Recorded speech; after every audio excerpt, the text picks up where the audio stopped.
It's time to debate the big issues surrounding the Crew. Get ready for the roundtable. This is the Fan on Deck Show, presented by Nasacort. And we're about 45 minutes away from first pitch here as the Brewers try to sweep this two-game set interleague action over the Oakland A's. My name is Tim Allen. You're listening to the Nasacort Allergy Relief on Deck Show here on the Fan. Let's hit the Great Midwest Bank hotline and welcome in our guest tonight on the roundtable. Former big leaguer and Brewers pitcher, Paul Wagner. Paulie, always a pleasure, man. Thanks for the time. Absolutely, Timmy. Like I say, anytime you need me. Yeah, you got it. And Dan Zielinski, the thirdmanin.com, covering this draft. He's my draft expert here and got bases covered. Paul, let me start with you. We just heard from Craig Counsell talk about his draft day back in his day. Do you remember yours, and what comes to mind that moment or those that time surrounding your selection? Well, I'll tell you what, it's so much different now as it was back then. Back then, it was the old telegram days. So you got filtered. Obviously, there were no cell phones. Social media was very low, if any at all. It was strictly a call from your scout, your local scout. I had a real bad performance out in the conference tournaments, and I was kind of nervous about where I would go. So when the local Chicago area scouts would call and have me go down and do private workouts or workouts prior to the draft, I jumped on all of them. So again, for me, it was a nervous thing, but not like sitting in the green room or something for an NFL draft. It just wasn't like that back then. So eventually, when you get notified by your by your scout, and he told me I was selected in the 12th round, and a little disappointed. You want to go higher. I think everybody does. Unless you're the number one pick overall, it's kind of hard to not be a little disappointed because you always think you're better. But getting drafted is the opportunity you need. Chance to put on a uniform is all you can ask for, and it's a tough call. It's tough. So to hear your name called, you got the fresh start. You go to spring training or you go to extended spring. You learn how to play, and you continue to play till you get to the top level. It's just an exciting moment for one to be experienced with everybody and the whole family and friends alike. Yeah, indeed, the dream came true for you, Paulie, and I'm still proud of you for being there. As you said, you got to put on the big league uniform and play next to the likes of Bonds and all these guys and everything that you've experienced, man. That's still pretty cool, and it can come true. And I'm talking to some of the younger guys. Certainly in our area, there's been some selections here, and someone to squash somebody's dreams when they're 15 or 16. I think it's always nice to have a plan B, Paulie. That's the main thing. It is, and you don't, like you said, you don't want to look too far, but you have plan B in your back pocket, and hopefully you've got good family members, you've got good friends, you've got everybody that looks out for you. Obviously, everybody wants to get to the pinnacle, everybody wants to get to the top. The 750 players that can, actually put on a major league uniform and do the game that they love so much is a hard struggle, and by no means.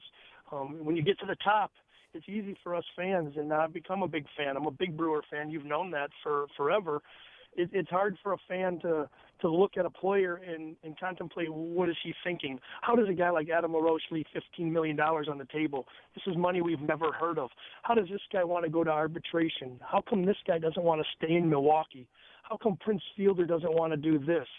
You know what? The game is so controlled by ownership. It really is. As you look and you dive into it, as the draft goes, as the minor league system goes, and you go into your first 3 years of professional baseball, and then you go into the next 3 years at the major league level where you're at ownership's call, and then the next 3 years you're arbitration eligible. So now it takes you almost 6 years to become a free agent, and I hate to see the Prince Fielders go. I hate to see our homegrown talent go, but it is an enduring trail that these guys take. This track is very, very long, and like you said, it starts from the very bottom. When you get your name called and you're drafted and you're an A-baller and you get to the top and you have a chance to go play at home, or you get to play in front of your family and friends, it's hard for us fans to think people don't love Milwaukee like we do. But, gosh, it's a great trip, it's a great run, and it's a great ride.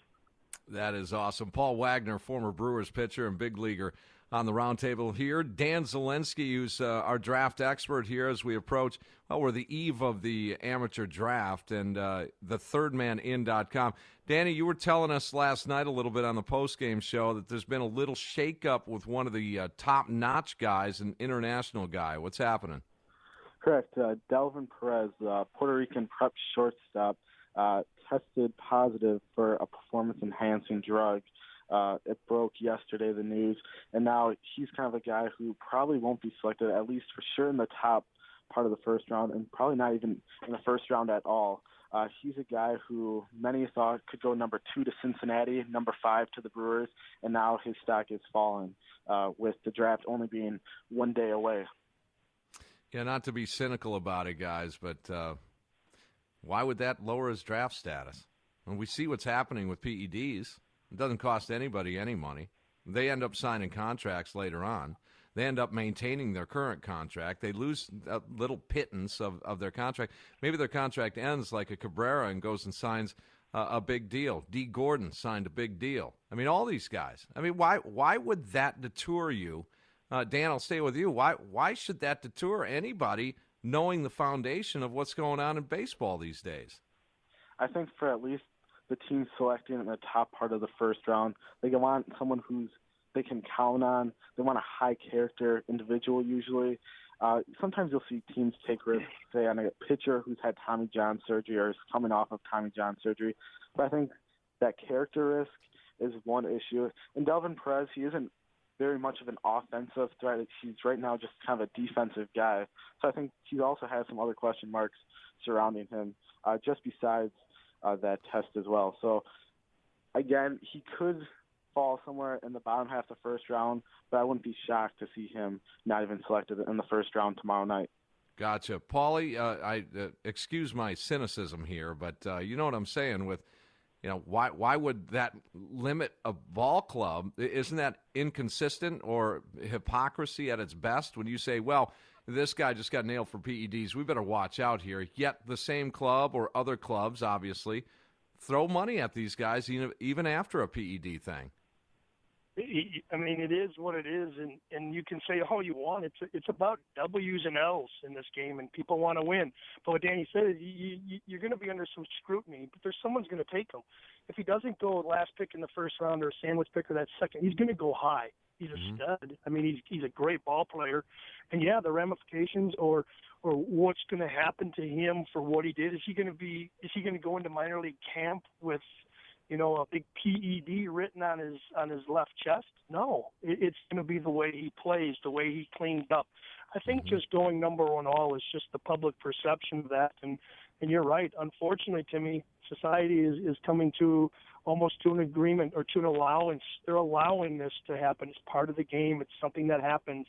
Performance-enhancing drugs. When a fan looks at it and says, gosh, well, what is he doing? Is he taking a steroid or is – No, he's doing things to keep him on the field. He's doing things for muscle rehabilitation. He's doing things to strengthen his body, to compete, to play 162 games.